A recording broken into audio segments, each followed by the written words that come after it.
Video शुरू करने से पहले मैं आपको बताना चाहूंगा कि इस मूवी में ब्रूस बैनर यानी हल्क का रोल एक्टर एडवर्ड नॉर्टन ने किया है, लेकिन इसके बाद की सभी मूवीज में ये रोल मार्क रफेलो ने किया है।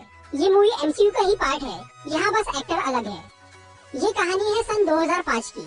यूएस आर्मी के जनरल थंडरबोल्ट रॉस अपनी आर्मी के लिए सोल्जर्स को फिजिकली एनहांस करना चाहते थे। इसके लिए उन्होंने सुपर सोल्जर सीरम का इस्तेमाल करना चाहा। सुपर सोल्जर सीरम वही केमिकल है जिससे कैप्टन अमेरिका को पावर्स मिली थी। इस सीरम को दोबारा बनाने के लिए जनरल रॉस ने अपनी बेटी और उसके बॉयफ्रेंड की मदद ली। एलिजाबेथ रॉस यानी बेटी और ब्रूस बैनर, इन दोनों साइंटिस्ट ने मिलकर सुपर सोल्जर सीरम बना लिया, मगर वो अभी परफेक्ट नहीं बन पाया था। जनरल रॉस ने बेटी और ब्रूस को ये नहीं बताया था कि वो इस सीरम से क्या करना चाहते हैं, बल्कि उन्होंने ये झूठ बोला कि वो इस सीरम से रेडिएशन का इलाज करना चाहते हैं। ब्रूस बैनर ने इस सीरम को टेस्ट करने के लिए अपनी बॉडी में इंजेक्ट किया और जब उसकी बॉडी पर गैमा रेडिएशन डाला गया तो वो एक खतरनाक राक्षस यानी हल्क बन गया। हल्क ने उस जगह पर मौजूद कई लोगों को मार डाला और जनरल रॉस और बेटी को घायल कर दिया। ब्रूस बैनर हमेशा के लिए हल्क नहीं बना था, बल्कि जब भी उसके इमोशंस बेकाबू होते हैं और उसकी धड़कनें बढ़ जाती है, तब वो कुछ देर के लिए हल्क बन जाता है। हल्क एक ऐसा मॉन्स्टर है जो कि बहुत ताकतवर है, वो बहुत गुस्से में रहता है और उस पे किसी भी हथियार या हमले का कोई असर नहीं होता। जनरल रॉस का ये सुपर सोल्जर एक्सपेरिमेंट फेल हो गया था, लेकिन अब उन्होंने हल्क को एक हथियार बनाने का सोच लिया ताकि वो फौज में अपने दुश्मनों को मार सके। पर ब्रूस बैनर इस बात के लिए राजी नहीं होता और वो वहाँ से भाग जाता है। यूएस गवर्नमेंट उसका बहुत पीछा करती है, मगर वो किसी के हाथ नहीं आता। वो 5 सालों तक सबसे भागता और छुपता रहता है। इसी दौरान वो हल्क बन के कई जगह तबाही भी मचाता है। फिर 2010 में वो ब्राजील जाता है और वहाँ एक कोल्ड ड्रिंक की फैक्ट्री में काम करना शुरू करता है। वो यहाँ योगा और ध्यान के जरिए अपने आप को शांत रखता है और 5 महीने तक हल्क को बाहर नहीं आने देता। लेकिन वो हल्क को टेम्परेरी कंट्रोल नहीं करना चाहता था, वो तो उसे परमानेंटली खत्म करना चाहता था। इसीलिए उसने इंटरनेट पर मिस्टर ब्लू नाम के एक साइंटिस्ट से हेल्प लेना शुरू की। मिस्टर ब्लू उसे कई अलग अलग इलाज बताता है, लेकिन कोई भी इलाज काम नहीं करता। मिस्टर ब्लू ब्रूस बैनर से मिलकर ही उसे ठीक कर सकता था।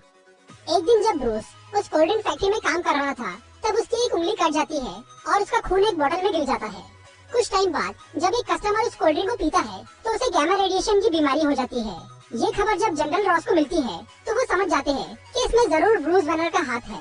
जनरल रॉस उस कोल्ड ड्रिंक की बोतल के जरिए ब्रूस की लोकेशन का पता लगा लेते हैं और वो उसे पकड़ने के लिए एक स्पेशल टीम के साथ ब्राजील जाते हैं। वहाँ बैनर उनसे बच के भागता है, लेकिन रास्ते में वो कुछ गुंडों से टकरा जाता है। जब वो गुंडे उसे मारना शुरू करते हैं तो वो हल्क बन जाता है और वो उन गुंडों और कई सोल्जर्स को मार डालता है।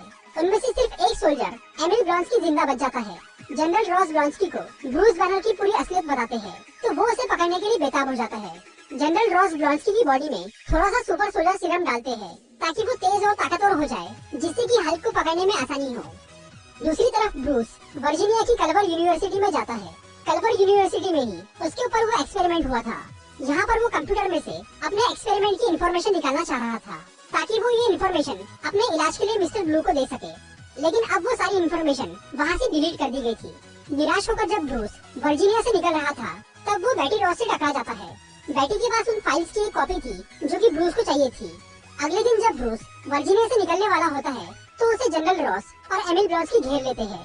वो लोग जब ब्रूस को बेहोश करने की कोशिश करते हैं तो वो हल्क में ट्रांसफॉर्म हो जाता है। फिर वहाँ एक जोरदार लड़ाई होती है, पर हल्क सबको पछाड़ देता है। ब्लॉन्स्की, जो कि अब पहले से ज्यादा ताकतवर हो गया था, वो जब हल्क को गुस्सा दिलाता है तो हल्क उसे एक किक मार के उसकी हड्डी पसली एक कर देता है। फिर हल्क बेटी को लेकर वहाँ से निकल जाता है। बाद में जब वो नॉर्मल होता है तो वो और बेटी मिस्टर ब्लू से कांटेक्ट करते हैं, जो कि उनसे न्यूयॉर्क में मिलने के लिए तैयार हो जाता है।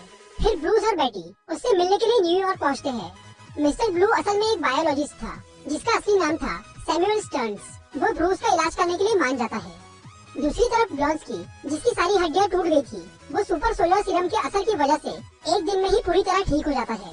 फिर जनरल रॉस उसकी बॉडी में थोड़ा और सीरम डालते हैं ताकि वो फिर से हल्क का सामना कर सके, लेकिन इस बार वो सीरम थोड़े साइड इफेक्ट दिखाना शुरू करता है। इससे ब्लॉन्स्की की बॉडी डिफॉर्म हो जाती है और उसका दिमाग बहकने लगता है, पर वो इस बारे में किसी को नहीं बताता। जनरल रॉस इंटरनेट के जरिए बेटी और ब्रूस का पता लगा लेते हैं और वो उन्हें पकड़ने के लिए न्यूयॉर्क जाते हैं। उधर सैमुअल स्टर्न्स अपना बनाया हुआ एंटीडोट हल्क की बॉडी में इंजेक्ट करता है, जिससे वो नॉर्मल हो जाता है। पर डॉक्टर स्टर्न्स ब्रूस को बोलता है कि वो अभी परमानेंटली ठीक नहीं हुआ है और उसे बार बार एंटीडोट लेने की जरूरत पड़ सकती है।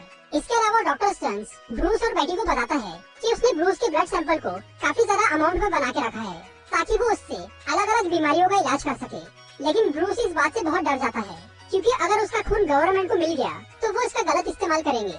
वो अपने ब्लड सैंपल को नष्ट कर देना चाहता था। उतने में ही जनरल रॉस की टीम वहाँ पहुँच जाती है और वो ब्रूस और बेटी को पकड़ लेते हैं।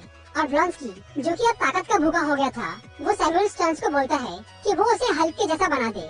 फिर मजबूरी में डॉक्टर स्टर्न्स ब्लॉन्स्की की बॉडी में ब्रूस का ब्लड इंजेक्ट करता है और फिर उसकी बॉडी पर गैमा रेडिएशन डालता है, जिससे ब्लॉन्स्की एक भयानक राक्षस यानी एबॉमिनेशन बन जाता है और वो पूरे शहर में तबाही मचाना शुरू कर देता है। जब उसे रोकने का कोई और रास्ता नहीं बचता तो ब्रूस फिर से हल्क बनने का फैसला करता है। फिर एबॉमिनेशन और हल्क के बीच खतरनाक लड़ाई होती है, पर हल्क उसके आगे कमजोर पड़ने लगता है। लेकिन जब ब्लॉन्स्की यानी एबॉमिनेशन बेटी को मारने की कोशिश करता है तो हल्क अपने प्यार को बचाने के लिए अपनी पूरी ताकत लगाकर उसे हरा देता है, जिसके बाद एबॉमिनेशन को गिरफ्तार कर लिया जाता है और हल्क वहाँ से भाग जाता है। कुछ टाइम बाद ब्रूस एक दूसरे देश में रहना शुरू करता है और अब वो हल्क को खत्म करने की बजाय उसे अपने काबू में करने की कोशिश करता है। तो दोस्तों, ये थी द इनक्रेडिबल हल्क मूवी की एक्सप्लेनेशन वीडियो। अगर आपको ये वीडियो अच्छी लगी हो तो इसे लाइक